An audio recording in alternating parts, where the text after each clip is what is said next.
ग्रामदेवत श्री महासिद्ध देवाच्या भारत पौर्णिमा यात्रेनिमित्त 1,00,000ची कुस्ती आयोजित केलते ते बघायला मी गेलतो। नमस्कार सोलापूर। आज आमच्या गावाच्या बाजूला असलेले गावात जत्रा आहे म्हणून मी आणि माझे सर्व मित्र म्हणून जत्रे बघायला चाललो होतो। भीमा नदीच्या पलीकडे जत्रा होती। उंब्रज हे ह्या गावाचं नाव आहे, कर्नाटकात आहे। मग पहिला मंदिरात गेलो आणि देवाचे दर्शन केलो, देवळात चंदन लावून घेतलो, नंतर बाहेर आलो। आम्ही तर काही घेत नाही, उगाच जत्रा फिरायचं। मग जत्रा फिरून गावाकडे चाललो। गावाकडे आज 1,00,000ची कुस्ती होती, ते बघण्यासाठी जायचं होतं। मग पहिला दुकानात आलो, तेवढ्यात कुस्तीला पण चालू झालं। कुस्ती बघायला गेलतो। कुस्ती झाल्यावर आमच्या गावात नाटक ठेवले होते। नाटकाचं नाव होतं हळी हुडगी मसरगडी, ते बघायला आलो।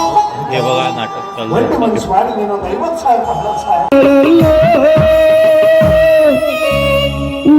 मगानी आसरागी